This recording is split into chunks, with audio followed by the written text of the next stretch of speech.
Messieurs et dames, Interface, les derniers numéros de cette émission pour cette semaine. Mais si vous nous suivez de partout à travers le monde, bienvenue sur SML 13 Télévision pour finir la semaine en beauté. Avec nous, nous recevons tout au long de cette émission, voulais-je dire, on va revenir sur les actualités de ces derniers temps. République démocratique du Congo, notamment les déclarations du secrétaire général de l'IDPS qui énumérait que l'ancien président Joseph Kabila aurait fui, aurait quitté le pays sans pourtant alerter les services de sécurité de ces pays en passant. Bien sûr, on va aussi revenir sur la nomination de Madame Judith Tuluka comme première ministre, une première femme. On parle bien sûr de l'histoire, mais à l'heure actuelle, est-ce que le pays a besoin de nominations historiques ou bien des gens qui ont la compétence pour essayer de changer la donne? Qu'est-ce que peut-on attendre de cette dame dans sa manière de faire les choses, de son passage au ministère du Plan? Est-ce que sa nomination assure sur le bien-être du peuple congolais? Sera-t-elle capable de sortir la tête de l'eau? Des questions qui méritent d'être posées. Bien sûr, on va revenir sur des frustrations au sein de l'Union sacrée ces derniers temps. Beaucoup en parlent. Est-ce que c'est une réalité que certaines personnes au sein de cette famille politique du chef de l'État, Félix Antoine Tshisekedi Tshilombo, sont frustrés? Pourquoi est-ce que ça pourrait, ou bien ça peut avoir des répercussions pour ces deuxième mandats de Félix Tshisekedi? Messieurs, dames, des questions qui méritent d'être posées, des réponses tout à l'heure dans cette émission. Bonsoir Sarah. Bonsoir Daniel Roland-Lay, bonsoir chers téléspectateurs. On finira bien cette semaine avec les questions liées à la sécurité de notre pays. Alors, pour répondre à cette question, messieurs, dames, nous recevons pour vous, monsieur Papi Mouya. Il est l'un des communicateurs de l'Union sacrée. Bonsoir et bienvenue. Bonsoir mes chers frères, bonsoir à tous les amis qui nous suivent à partir de la maison. Nous sommes contents de pouvoir répondre pour la toute première fois à cette émission. Avec plaisir, c'est toujours un plaisir pour nous quand on est sur cette table et puis devant les jeunes, justement, pour réfléchir sur ce qui se passe dans notre pays. Tout au long de cette émission, on va revenir sur ça. Mais d'entrée et de jeu, d'abord, puisqu'on revient sur la totalité, la globalité des actualités de ces derniers temps, 45 minutes dans cette émission. Vous, cette nomination de Madame Tuluka, comment vous l'avez trouvée? Bon, écoutez, c'est pour la toute première fois qu'une femme a été nommée Premier ministre. Depuis les années, nous avons toujours vu les hommes travailler, nous avons vu les hommes faire. Je crois que le président de la République, qui a eu le temps effectivement d'étudier parmi toutes les grandes têtes, la personne qu'il fallait remplacer Monsieur Sama Lukonde, je crois que le choix est bien tombé sur Madame Judith Tuluka, qui est congolaise de père et de mère, il faut le préciser, qui a travaillé... Même s'il y a ce débat-là aujourd'hui sur la nationalité de sa maman ou encore de son papa, beaucoup de gens qui sont en train de remettre en cause même sa propre nationalité aujourd'hui. Écoutez mon frère, vous savez, nous sommes jeunes, on ne doit pas rester dans des choses qui se disent sur les réseaux sociaux. Aujourd'hui, il suffit seulement que monsieur Papi, que je suis, qu'il soit nommé pour voir un message ou quelqu'un dire que monsieur Papi est rwandais. Donc, soyez-en sûrs qu'aujourd'hui, on doit accepter, on doit dire aux Congolais que Madame Judith est née de père et de mère congolais. Je peux vous assurer. Son père, c'est quelqu'un qui est connu. C'est pas quelqu'un qui est inconnu en République démocratique du Congo. Son père fut ambassadeur dans beaucoup de pays, ici en République démocratique du Congo.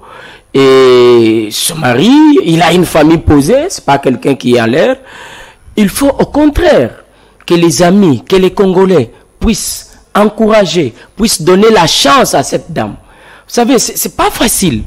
Dans un pays à 1000 problèmes, vous avez une femme qui est à la tête d'un gouvernement, il faut la donner de la chance. Il faut la donner la force. Il faut la permettre de bien travailler, je vous relance, et de rêver que de prophétiser le malheur. Ça, il faut que ça puisse quitter les têtes des Congolais. Est-ce qu'il s'agit ici de donner la chance à cette dame, ou bien il s'agit ici d'une obligation pour elle, comme responsable et comme première ministre, de faire son travail comme il faut, ou bien il faut attendre que tout le monde puisse la donner la chance? Si vous ne voulez pas la donner la chance, alors arrêtez de parler à mal.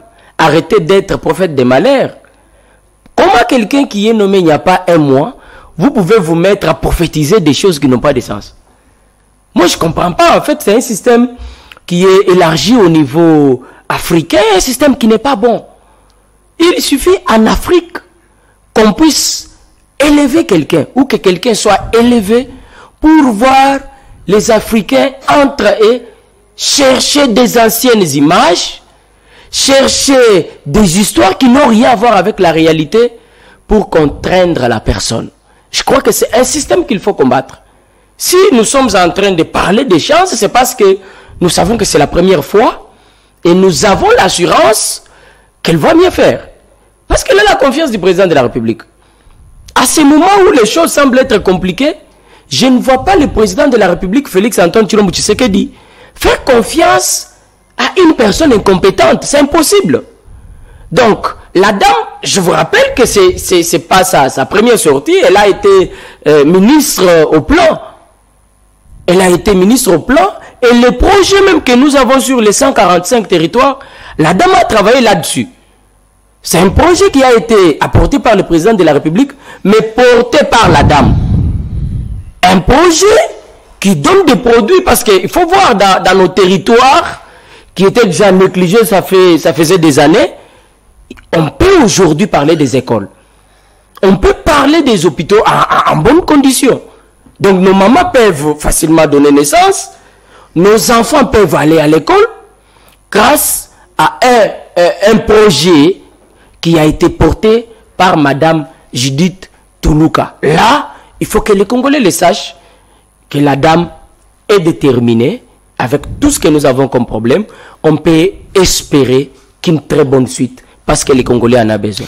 Alors, une très bonne suite, ça peut être une évidence, une réalité bien sûr, mais est-ce qu'il faut condamner les gens qui sont en train de remettre en cause sa capacité ou bien ses capacités de bien faire les choses, qui certainement ne rassurent pas à certains citoyens lambda par rapport à son passage au niveau de ces ministères de plan? D'ailleurs, vous avez revenu tout au long de votre intervention sur son passage au sein de ces ministères, qui a coordonné ces projets des 145 voulais-je dire territoires, le projet qui selon certaines personnes aurait échoué jusqu'à la preuve du contraire. Est-ce que, n'est-ce pas, de cet élément, bien de ces éléments que certaines personnes se disent ou bien doutent de la capacité de cette dame de bien gouverner ou bien de faire les choses autrement que Sama Lukonde ne pouvait y faire? Je crois que nous sommes une nouvelle génération. Il nous faut montrer une bonne voie aux autres. On ne peut pas refuser que la dame Judith soit critiquée. Mais il ne faut pas confondre les choses. Lorsque vous critiquez quelqu'un, vous ne pouvez jamais le critiquer sur base de ce qu'elle est en réalité. Mais il faut critiquer sur base des idées. Si par exemple les idées que la dame a données n'ont pas nécessairement marché, on peut critiquer la dame sur base de ses idées. Mais la dame venait d'être nommée il n'y a pas longtemps. Elle n'avait jamais été Premier ministre. Sur base de quoi nous pouvons nous mettre à l'attaquer, à la critiquer? Il y a des amis qui parlent du passage de madame à la tête de ce grand ministère du plan, mais ils doivent aussi savoir une chose. La dame a pu faire quelque chose parce que la RDC, c'est un pays qui a connu un sérieux problème à l'est de la République. Ça faisait des années que le pays a été attaqué et que quand le président de la République, Félix Antoine Tshilombo Tshisekedi, a pris le pouvoir, la première des choses, la première promesse qu'il a donnée aux Congolais, c'est de pouvoir assurer une paix totale à l'est de la République démocratique du Congo.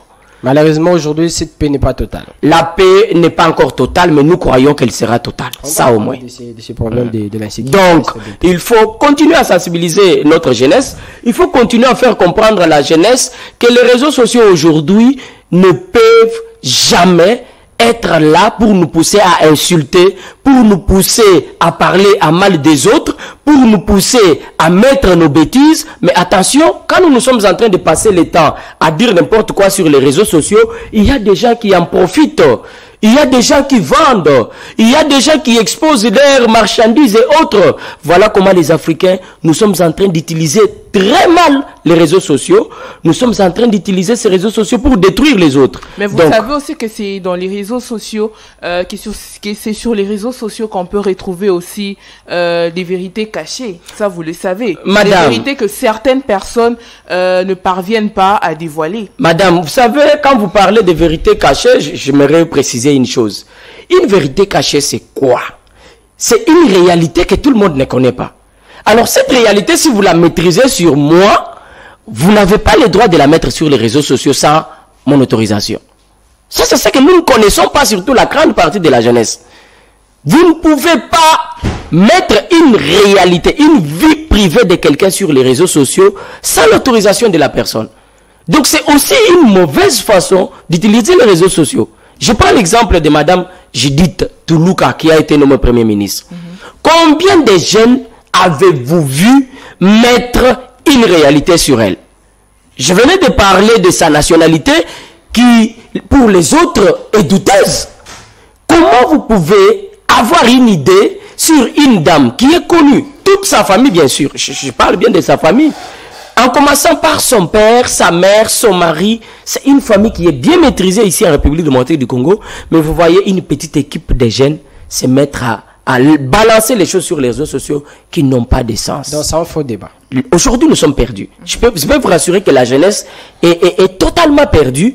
C'est un travail qui est en train d'ailleurs d'être fait, accepté que je puisse dire aux Congolais, par le ministère de la Jeunesse, qui est dirigé par Yves Moukoulou, et Madame la secrétaire générale, Madame Chantal Boujibouni, qui font tout pour que la jeunesse soit formée.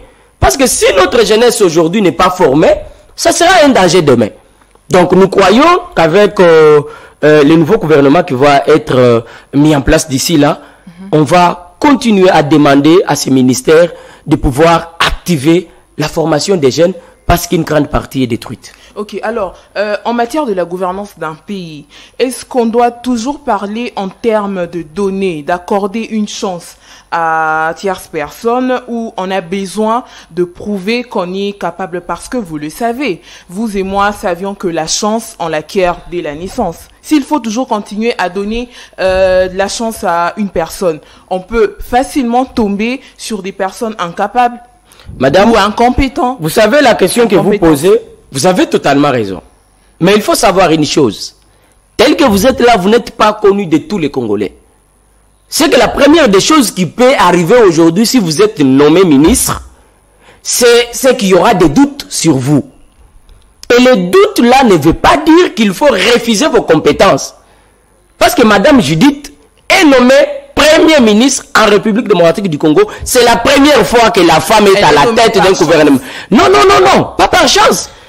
Mais comment on peut parler de facteur chance? Elle est nommée à travers les voix des femmes. Je vous informe que non. Sont plaintes devant le président de la République, soit disant que le président de la République n'accorde pas la chance aux femmes de pouvoir gouverner. Madame, c'est une façon qui n'est pas correcte de voir les choses.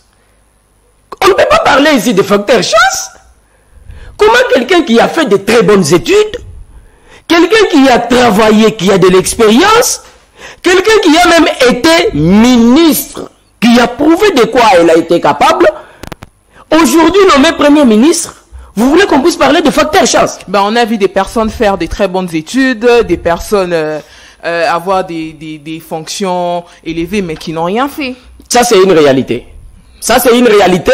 Il faudra qu'on puisse ajouter à celui qui a fait de bonnes études, à celui qui a l'expérience, qu'on puisse ajouter l'amour du pays. Parce que dans tout ce que nous sommes en train de dire, que vous ayez plusieurs diplômes ou pas, si vous n'avez pas l'amour de votre pays, vous ne ferez rien. Soyez-en très sûrs que Madame Judith Toulouka est congolaise, elle sait les soucis qu'a le peuple congolais. Parce qu'aujourd'hui, les Congolais, nous demandons une chose aux dirigeants.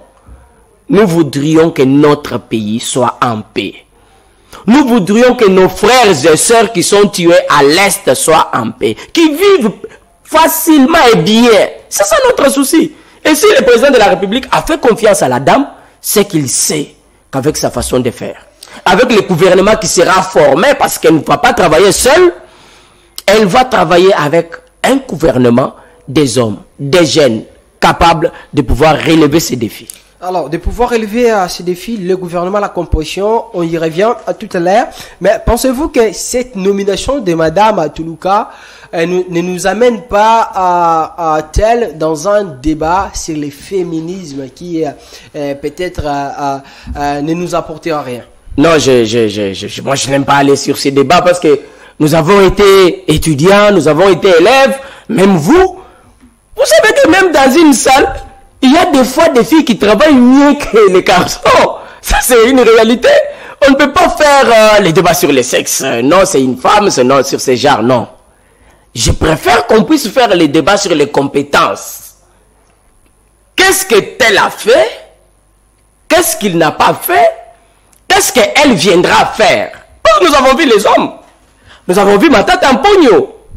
Nous avons vu Bruno Tshibala. Nous avons vu Sami Badibanga. Nous avons vu Sama, qui venait d'ailleurs de céder la place. Qu'est-ce qu'ils ont fait de la République? Alors, sur base de leurs réponses, je crois que Madame Judith Toulouka viendra réaliser ou relier la vraie réalité tout en offrant une totale paix à l'Est de la République. Alors, la vraie réalité, je vais requinquer avec la question que vous vous êtes posée. Qu'est-ce qu'ils ont fait de la République? Là, justement, j'énumère Samuel Kondé qui a cédé sa place à Madame Toulouka, Sama 1, Sama 2. Que peut-on retenir de la manière de travail de ce monsieur? Est-ce que peut-on dire aujourd'hui que durant des fois, après même c'est parce qu'il était nommé pour le Sama 1, il est maintenu pour composer le deuxième gouvernement Sama 2. Est-ce que le bilan de Samuel Kondé comme Premier ministre de la République démocratique du Congo, peut-on le juger positif dans sa manière de faire? Qu'est-ce qu'il n'a pas fait de vous que vous pensez que peut-être peut être considéré aujourd'hui comme une erreur que Madame Toulouka doit éviter dans son gouvernement? Je crois que c'est des questions très importantes qu'il faudra que tout le monde qui se trouve autour de Madame Judith Toulouka puisse y travailler. Parce que personnellement, ça m'en cache que moi, la gestion de M. Samuel Kondé ne m'a jamais convaincu. Je n'ai pas été d'accord de sa gestion. Pourquoi? Parce que nous avons vu un Premier ministre qui ne travaille pas seul, bien sûr, parce qu'il est accompagné par d'autres membres du gouvernement. Je parle bien sûr des ministres. Nous avons vu un Premier ministre un peu mou, un peu calme, incapable de suivre de près le travail fait par ses collaborateurs, le Premier ministre qui était d'ailleurs le ministre. Nous avons vu un Premier ministre qui n'a pas été motivé, qui n'a pas été très actif. Et je crois que c'est sur base de ça que le président de la République a refusé de l'accorder un Sama 3. Parce que si Samuel Kondé avait très bien travaillé, rassurez-vous, Félix Tshisekedi n'allait jamais accepter le mettre de côté. Ça au moins, il faut vous dire vrai. Je vais vous donner un exemple d'un ministre qui, sa gestion, a laissé le président de la République lui-même, avec appétit, c'est M. Liaou. Vous avez vu un président de la République apprécier un travail fait par un ministre facilement, sans apprécier le travail fait par un Premier ministre. Il n'était pas obligé de pouvoir apprécier tout ce qui a été fait par tout le monde, mais néanmoins, il a tiré le travail qui a été bien fait par un ministre et un Premier ministre qui n'a pas eu à pouvoir se dégager pendant beaucoup de temps. Donc, personnellement, je n'ai pas été d'accord avec sa gestion. Et je crois que c'est sur base de ça que Madame va beaucoup travailler. Alors, Madame Toulouka, c'est quand même parmi le ministre du gouvernement, Samuel Kondé, qui ne parlait pas, qui gardait toujours ses silences silencieux. n'avez-vous pas peur qu'aujourd'hui, c'est qu'on a reproché à Samalou Kondé que Madame Toulouka puisse faire la main en culpa avec, ça veut dire garder silence au lieu de parler, au lieu d'être présente sur les terrains, de se comporter comme une première ministre bureaucrate. J'ai toujours tiré l'exemple de ma mère Thérèse Ntumba Nkandubukasa, que je salue d'ailleurs. Nous la saluons. Qui m'a toujours dit une chose qui est vraie. À chaque fois qu'il y a un ça ne va pas à l'intérieur de notre maison, maman ne passe pas. Maman ne peut pas passer au salon tout en laissant la maison en désordre. Elle arrange avant de passer. Mais on avait aussi des mamans. Toutes les dames. Dans ces gouvernements, on a eu beaucoup de mamans, mais je ne sais pas, aujourd'hui même leur bilan, peut-être, ne sont pas, comment, ils n'ont pas travaillé comme beaucoup les attendaient. Nous parlons de la première ministre. Nous ne parlons pas des ministres. Cette responsabilité d'être premier ministre, attention, c'est une lourde charge. Je crois qu'elle va tout faire. Moi, j'ai confiance à la dame. Pourquoi? Je vous ai donné l'exemple. Je vous ai dit, en regardant ce qu'elle a été capable de faire pendant un laps de temps, je crois qu'il y a de quoi la faire confiance pour la suite. Alors, on va certainement la faire confiance, mais la formation du gouvernement, Madame Toulouka, elle n'est qu'une coordonnatrice de ce gouvernement qui sera peut-être sortie peut-être au courant de la semaine prochaine, selon certaines sources. Mais Madame Toulouka, pour qu'elle puisse réussir dans sa gouvernance, elle doit travailler avec quel genre de ministre? On parle des profils. Quel gouvernement? Avec quelle manière de faire les choses? Bien sûr, avec quelle rigueur? Je pense que c'est aussi une question très pertinente. Vous savez, le gouvernement des Warriors, ils ont vraiment échoué. Il faut accepter que je puisse le dire. Des guerriers. Je crois qu'il est temps que la dame puisse étudier au fond. Parce qu'il y a un système que je n'apprécie pas personnellement. Je suis en train d'ailleurs de demander que le président de la République puisse vraiment prendre une autre décision ou puisse passer outre cette manière de faire. Un système de propositions. Les propositions qui sont en fait données par le président des partis politiques. Aujourd'hui, les gens qui sont nommés sont présentés par leur président des partis politiques. Ils peuvent présenter pour une place 3 noms ou 4 noms. Et la dame peut toutefois étudier le profil de tout un chacun avant de se tirer celui qui est expérimenté. Mais néanmoins, nous avons besoin des ministres capables d'accompagner facilement la vision du président de la République. Le président Félix a lutté pendant ses premiers mandats, qui n'a pas été d'ailleurs facile pour lui au début. Parce qu'il faut reconnaître que il y a eu beaucoup de choses qui ont bloqué le développement de ces pays au début de notre mandat et que le président de la République était obligé de passer outre toutes les décisions des politiques pour trouver une petite voie de sortie. Donc, à ce moment, tout ce que je peux demander à Madame Judith, c'est de pouvoir ne pas trop se baser sur les expériences inutiles. Parce qu'aujourd'hui, dans notre pays, vous avez des gens qui ont plusieurs CV. Ils peuvent vous donner les CV de 15, 20 papiers. Mais quand vous lui laissez travailler, vous vous rendez compte qu'il est incapable de pouvoir faire quelque chose.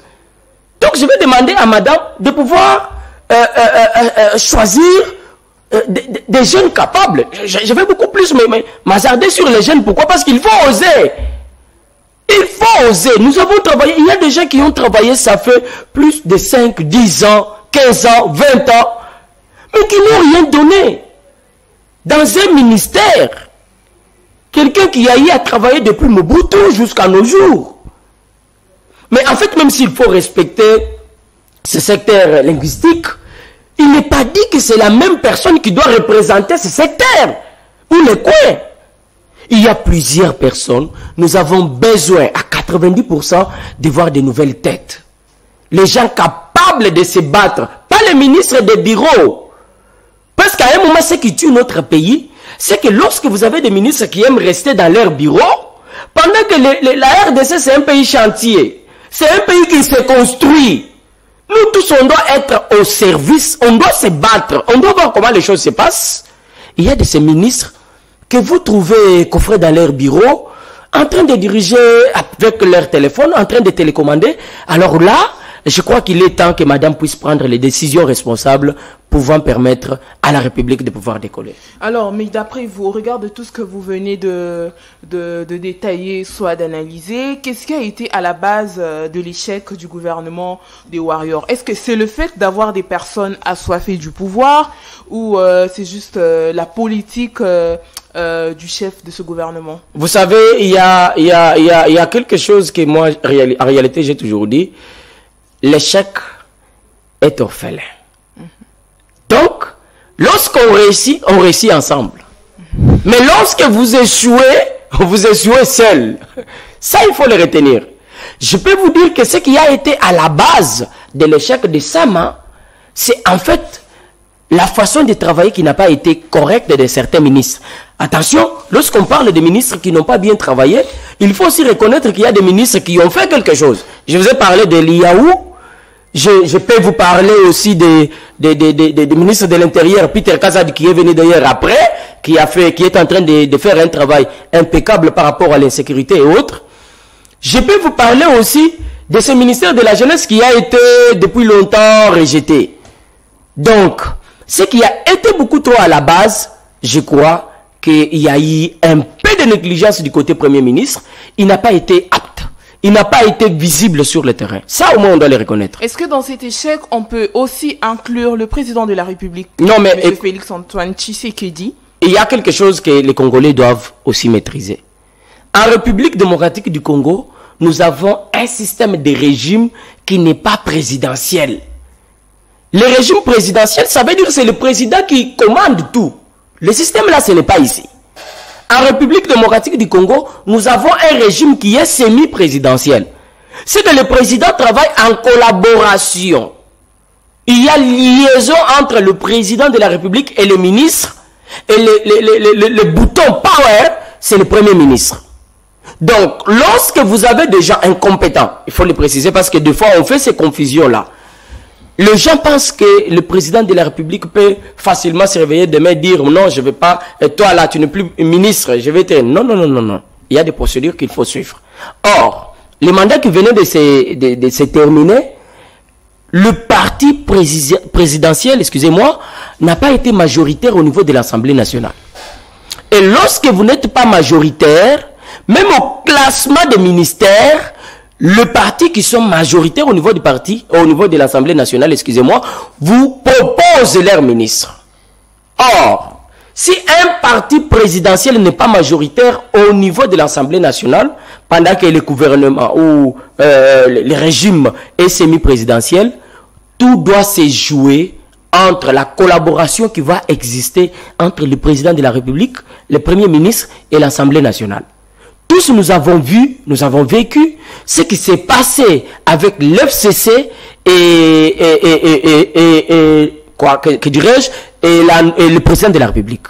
Il y a eu des blocages, il y a eu beaucoup de problèmes qui s'étaient posés, et au finish, le président de la République s'est vu obligé de couper. Donc, dire que ça a été aussi influencé par le président de la République, je dirais non. Le président de la République est resté au fond pour se battre afin que la guerre de l'Est puisse en réalité se terminer. Alors, monsieur Amouya, aujourd'hui à l'Union Sacrée, bien sûr, le gouvernement sera formé bientôt, mais aussi la présidence de l'Assemblée nationale et celle du Sénat. C'est ce qui divise aujourd'hui. Je ne sais pas si c'est une réalité dans les coulisses au sein de l'Union Sacrée, mais ça donne l'impression comme s'il y a ce climat, voulais-je dire, de méfiance entre les membres, les grands cadres de l'Union Sacrée, Bemba, Abati, Mbosso, ou encore parler des caméras aujourd'hui, les conflits de leadership. Est-ce qu'il y a-t-il malaise? Est-ce qu'il y a-t-il des frustrations au sein de votre famille politique? Je peux dire qu'il n'y a pas malaise, ce n'est que normal. Vous savez, c'est une lutte normale. Ils se battent pour leurs intérêts. Voilà pourquoi j'ai lancé un message au président de la République. J'ai personnellement demandé au président de la République de pouvoir changer ces gens. Qui ne connaît pas personnellement, oui. Les émotions, les caméras, mon frère, nous sommes jeunes, oui. Nous avons étudié 6 mois. Est-ce que les jeunes qui sont à la maison, qui ont terminé à l'UNIKIN et d'autres universités, peuvent doivent se poser la question pourquoi ils ont des diplômes à la maison. Même l'Assemblée nationale aujourd'hui, c'est 80% des jeunes. Oui, mais c'est ce que j'ai dit. Pourquoi nous avons étudié? Nous avons intérêt à changer les choses. Personnellement, je dois le dire. S'il me faut étaler certaines personnes ou parler sur certaines personnes, je dirais, mais c'est terrible. Prenons Bosso. C'est un bon, il a dirigé, nous n'avons pas vu de conflit au niveau de l'Assemblée nationale, mais on doit reconnaître une chose. Ça fait plus de 11 ans qu'un Bosso est ministre. 11 fois ministre, en fait, voulais-je dire. Monsieur Bosso, 11 fois ministre. Il n'est pas toujours fatigué. Il n'est pas fatigué. Il venait d'être président de l'Assemblée nationale. Il veut rentrer. Mais proposez-nous, montrez-nous un peu ce que vous avez fait pendant tous ces temps. Mais si vous prenez Vital Kamerhe, l'histoire de Vital Kamerhe est bien connue en République démocratique du Congo. Vital Kamerhe, c'est un bon parleur, mais il n'est pas un bon faiseur. On dit que c'est lui, aujourd'hui, c'est l'un des meilleurs présidents de l'Assemblée basse du Parlement. Je ne sais pas pourquoi les gens pensent à ça. Il a été meilleur président de l'Assemblée nationale sur base de quoi? À son époque, on dit qu'il y avait la démocratie, il y avait la prise de parole, que tu sois de l'opposition, de la majorité, quand même, il y avait tout le monde s'exprimer, et puis il a bien dirigé par rapport aux autres qui sont venus après lui. Mon frère, moi, je suis congolais. J'ai étudié ici au Congo, je connais l'histoire de mon pays. Je peux vous rassurer qu'à l'époque des Kamerhe, il n'y avait pas la démocratie. Pourquoi vous voulez parler de l'époque des Kamerhe au lieu de parler de l'époque de Joseph Kabila? Parce que Vital Kamerhe a été président de l'Assemblée nationale sous la direction. Le pays était dirigé par Joseph Kabila. Est-ce qu'aujourd'hui vous pouvez dire aux Congolais qu'à l'époque de Joseph Kabila, il y avait la démocratie au pays? Est-ce qu'on peut avoir le courage de le dire? Je dirais non. Vital Kamerhe venait d'être ministre de l'économie, en fait. Quel a été son bilan? Mais pour quelques mois seulement. Hein. Non mais écoutez, mon frère. Je vais vous donner un exemple. Un meilleur joueur, un bon joueur, même s'il entre à 5 minutes de la fin du match, il doit faire quelque chose. Vous allez sentir qu'on a affaire à un professionnel. Ça, c'est une réalité. Et Kamerhe n'est pas un professionnel. Je dirais non. Kamerhe est expérimenté, mais il n'est pas professionnel par rapport aux réalités du Congo. Aujourd'hui, par rapport à Mbosso, lui, il est mieux si ça arrivait qu'il puisse occuper ces postes du président de l'Assemblée nationale. J'aimerais préciser une chose. Si on n'aura que deux candidats, Mbosso et Kamerhe, je vais préférer voter Mbosso que Vital Kamerhe. Pourquoi Mbosso? Le patriote Mbosso a dirigé l'Assemblée nationale sans qu'il y ait beaucoup de conflits. Ça, c'est un. Lorsque l'Assemblée nationale ne crée pas trop de conflits, il facilite au président de la République de pouvoir bien travailler sans s'inquiéter. Pourquoi je refuse Vital Kamerhe? Vital Kamerhe a toujours joué un double jeu. Il a toujours joué à un jeu qui n'est pas clair. Voilà pourquoi beaucoup de Congolais l'appellent à un moment caméléon, un peu hypocrite. Pourquoi? Parce qu'il n'a pas un jeu ouvert. Il a l'habitude de jouer un jeu. C'est quelqu'un qui est capable de vous sourire facilement. Vous sentez qu'il fait dégager une joie. Mais derrière cette joie, il y a quelque chose qui se passe. Or, pendant ce temps, nous n'avons pas besoin de quelqu'un comme ça. Nous avons besoin de quelqu'un qui va faciliter les choses au gouvernement. Quelqu'un capable de faire interpeller les DG. Les ministres qui n'auront pas bien travaillé. Parce qu'attention, pour que Madame Judith puisse aussi travailler bien, nous avons bien dit au début, il faut qu'elle puisse avoir des ministres forts et capables. Mais si on découvre qu'un ministre n'est pas capable, l'Assemblée nationale a aussi le droit d'inviter ces ministres pour qu'ils puissent venir s'expliquer par rapport à la gestion de son ministère. Nous avons découvert un Mbosso capable de laisser les députés nationaux se dégager, demander des motions, demander à ce que les DG, certains DG bien sûr, puissent venir s'expliquer par rapport à la gestion. On dit aujourd'hui que vous avez peur, l'IDPS d'une manière particulière, a peur que Vital Kamerhe puisse devenir président de l'Assemblée nationale aujourd'hui, parce qu'on connaît, c'est un politique ambitieux, c'est un politique intelligent, contrairement à Mosso, qui serait considéré aujourd'hui comme un monsieur sans ambition. À quel moment il peut inquiéter le président de la République, alors que Kamerhe peut appliquer, peut être rigoureux en tout moment. S'il faut refuser quelque chose pour le bien du peuple congolais, pour le bien de la République, il va refuser sans regret ni remords. Il n'y a que les enfants et les jeunes qui ne maîtrisent pas l'histoire en République démocratique du Congo qui peuvent dire ces genres de choses. Mais nous connaissons Vital Kamerhe, nous ne le connaissons pas aujourd'hui. Ça fait des années que nous connaissons Kamerhe. Ça fait des années. Donc aujourd'hui, personne ne peut me parler de Kamerhe parce que je connais personnellement Vital Kamerhe. Pourquoi les gens peuvent penser que l'UDPS a peur de Vital Kamerhe à l'Assemblée nationale? L'UDPS est l'unique parti majoritaire au niveau de l'Assemblée nationale. Donc il n'a pas à craindre un président de l'Assemblée nationale. Au contraire, c'est ce président de l'Assemblée nationale qui aura peur de l'UDPS. Parce que si vous allez venir mal avec votre vision qui ne sera pas posée, sachez bien que le même député que vous avez fait confiance seront capables de vous mettre de côté. Ça, on doit le préciser, on doit le dire aux Congolais. On doit dire à ceux-là qui pensent que l'UDPS a peur de bien réfléchir. L'UDPS a une force au niveau de l'Assemblée nationale.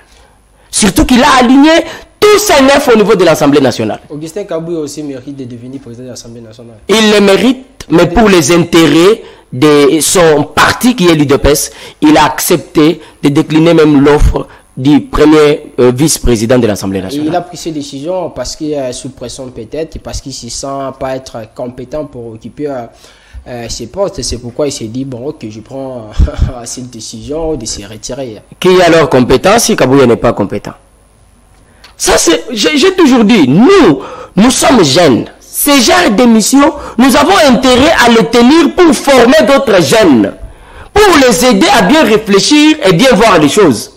Quand vous traitez quelqu'un d'incompétent, vous devriez en réalité montrer sur quoi il a travaillé pour être incompétent. Ça, c'est une réalité. Les jeunes aujourd'hui qui peuvent passer leur temps à dire certaines choses comme ça, ils peuvent nous les démontrer. Imaginez-vous aujourd'hui que vous puissiez dire que Kabouya est incompétent. Répondez à la question, il est incompétent sur base de quoi? Qu'est-ce qu'il a fait et qu'il a échoué? Rien. Au contraire, il a été capable de gérer un parti comme l'UDPS, un grand parti, et à permettre aux jeunes de son parti de pouvoir se retrouver. Et vous aujourd'hui, vous êtes fier de l'UDPS? Je suis qui est l'UDPS aujourd'hui? Je suis très fier. Très fier. Acceptez que je puisse d'ailleurs dire aux Congolais que c'est l'unique parti pendant la formation de ce gouvernement qui a fait appel à tout le monde. Vous voulez devenir ministre, vous voulez devenir mandataire, vous voulez devenir quoi là, vous voulez gérer les structures étatiques du pays, venez avec vos ambitions, le parti va les traiter et voir votre CV, étudier comment vous trouvez une place. C'est l'unique parti, je peux vous le confirmer. Et c'est grâce à Augustin Kabouya que les jeunes aujourd'hui ont eu le temps, ont eu l'occasion de pouvoir déposer leur lettre d'ambition afin d'espérer un lendemain meilleur. C'est l'unique parti aussi aujourd'hui qui frustre les gens. Par rapport à quoi? Quels sont ces gens qui sont frustrés? Moi, je suis de l'UDPS, je suis à l'aise. Alors, l'unique parti qui a appelé tout le monde, qui donne la chance à tout le monde, mais c'est aussi ces partis dont le secrétaire général ne cesse de s'exprimer en tout moment pour donner des qualificatifs aux uns aux autres. Là, ça nous permet directement, je pose cette question parce qu'on glisse directement dans cette thématique concernant la situation de l'insécurité à l'est de la République. Ces derniers temps, on a suivi les déclarations d'Augustin Kabouya, secrétaire général de l'UDPS, qui nécessite de jeter de l'opprobre au FCC de Joseph Kabila, qui même a confirmé que Joseph Kabila aurait fui le pays, ou bien a fui le pays, au lieu même de mettre son conditionnel, alors que lui-même a confirmé. Est-ce que, n'est-ce pas, une manière pour l'UDPS qui devait être un parti rassembleur de frustrer, ou bien de jeter les autres au calendrier grec? Merci beaucoup pour cette question. Je crois qu'il ne faut pas en réalité accuser l'UDPS. Il faut accuser qui? Il faut étudier c'est le pourquoi le secrétaire général de ces partis s'est prononcé. C'est ce que nous voulons savoir. En République démocratique du Congo, notre pays, bien sûr, est attaqué par le Rwanda depuis 1994.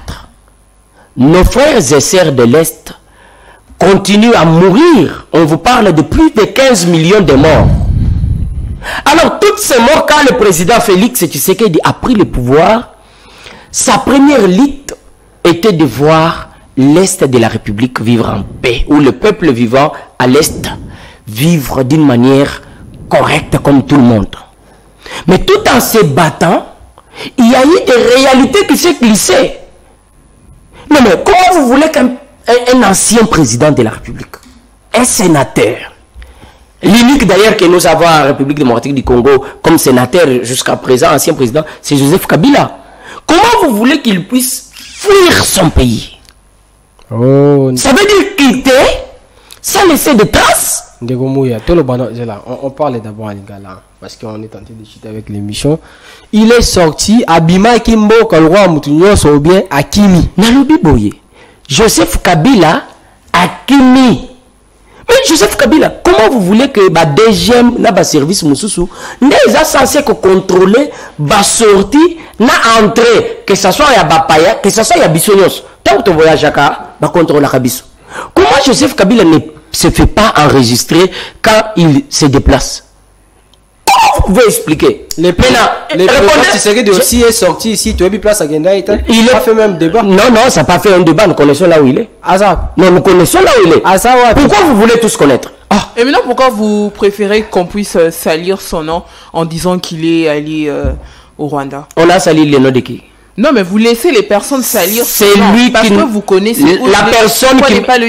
La personne qui maîtrise bien la politique de Félix Antoine Tshilombo Tshisekedi ne confirmera jamais que Félix Tshisekedi peut aller pour le moment à Kigali. Jamais. Si vous maîtrisez la politique de Félix Tshisekedi, vous ne direz jamais ça. Non, mais c'est un diplomate.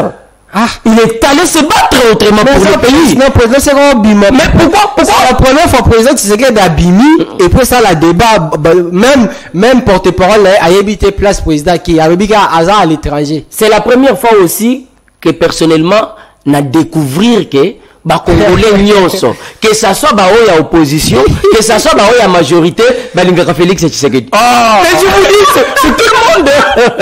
Allez-y sur les réseaux.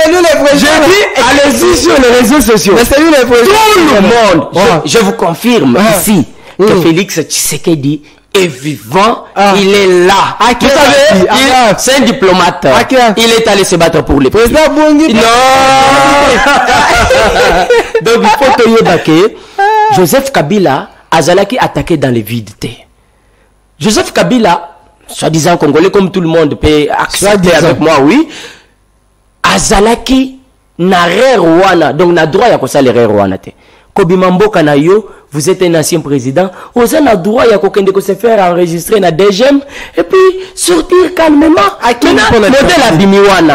Tokanisa nanu, Abimaki na bani, nanini. Ba matériel ni na Abimaki nanu. Tout y habité. Et là, c'est faiblesse, ça va servir de Aujourd'hui, je vous informe qu'il y a un grand nombre de collaborateurs, il y a Joseph Kabila, au Bazali ko rejoindre Nkambu ya Bankuna. Il y en a qui Bazali ko rejoindre Nkambu ya Bao Bazali ko Bomanakati ya République Kabila Bankuna. Non mais comment vous voulez? Il y a même un témoignage, il y a conseiller, il y a Corneille Nanga. Oh, il y a le but que ba relation, il y a ba militaire Onyos Tozanango. Joseph Kabila m'a permettre biso tozoyang parce que les arabes leur montage politique pour nous salir image à Joseph Kabila. To le problème té bino bolobi que ça montage et biso to le na bino qu'il est temps Joseph Kabila on fera ba démarche normale pour à l'interpeller aya ko répondre. Si quelqu'un vous accuse c'est normal. Na moni bande ko mususu ko kende mbala moko lokola ba olenga nkoi lokola ba ancien DG à Jefrem ko kende na réseaux sociaux ko répondre. Non, ne répondez pas na réseaux sociaux. Boya na ba élément bozanango, boya na ba preuve parce que le monsieur est là, boya nango liboso ya ba service na biso pour ba yeba ko innocente bin. Est-ce que des services il y a renseignement sérieux na mokil bakoki ko rendre public une information importante alors que normalement tu as service de sécurité travaillera toujours à nasser justement ce genre d'informations. Peut-être ça va aider bateau batangi baki mamboka. Non, je crois que c'est quoi l'importance? Je crois que cette fois-ci ba service na biso basali musala malamu. Au Monika, on parle de Joseph Kabila na Congo, c'est pas quelqu'un où il y a ébanité. Et ce qui est là, ba Congolais ba yoki kaka ke pa bakangi Joseph Kabila, batu mususu bako kanisa ke za ba conflit d'intérêt entre yé la chef de l'État. Mais il faut d'abord informer bango par rapport ya oyo na kati ya koleka.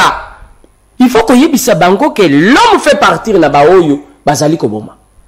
Comme ça jour oyo bako chaye maboko que quelqu'un ne puisse pas venir faire les bruits. Je crois que c'est une voie qui est normale. Mais les lots, comme ça, les lots qui ne rejoindre quand il y en a parce que la frustration c'est bien n'importe quoi.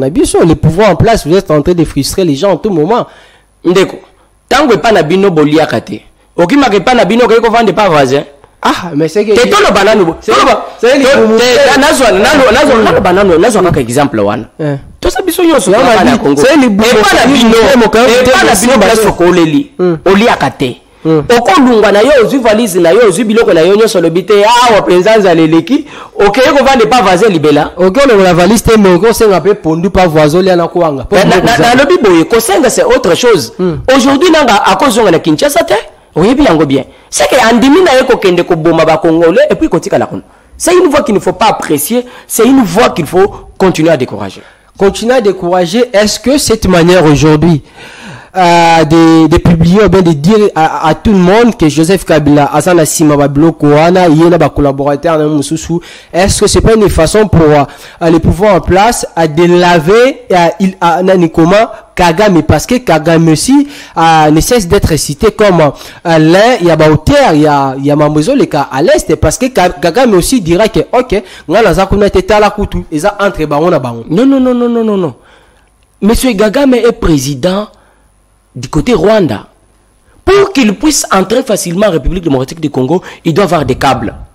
Il doit avoir des tuyaux. Le câble là, c'est Joseph Kabila. C'est Corneille Nanga. C'est les autres qui ont été cités. C'est ces câbles-là. Il faut préciser. Il ne faut pas dire non, Kagame l'avait. Non. Il a les câbles qu'il a toujours utilisés depuis longtemps. Et parmi ces câbles, il y a Joseph Kabila. On l'a cité. Il a le droit de se prendre des avocats pour la défense.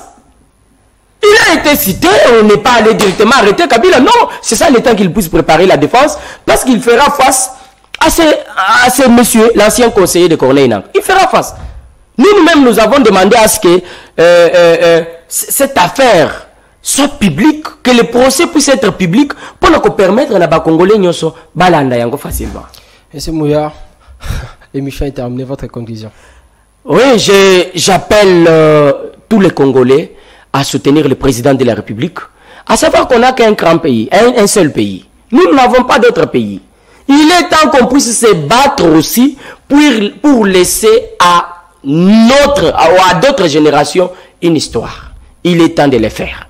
Acceptez aussi que je puisse profiter de votre micro pour que je puisse souhaiter un heureux anniversaire à un monsieur, monsieur Michael Kadima, qui est d'ailleurs devenu papa, qui est papa à la jolie fille Michaela Kadima. Acceptez aussi que nous puissions saluer tous ceux qui nous aiment et tous ceux qui nous soutiennent. Merci beaucoup, monsieur Mouya, Papi Mouya. Je rappelle que vous êtes l'un des communicateurs de l'Union Sacrée. C'est un réel plaisir pour nous de vous recevoir sur ce plateau d'interface et merci d'avoir répondu à toutes nos questions. Merci. Merci Sarah. Merci Daniel et bon début de week-end à toutes ces personnes qui aiment cette émission Interface. On se retrouve donc la semaine prochaine, Dieu voulant. À toutes et à tous, merci de nous avoir suivis à lundi 16h pour les premiers numéros de cette émission pour la nouvelle semaine. Que vive la République, vive la RDC. À la prochaine.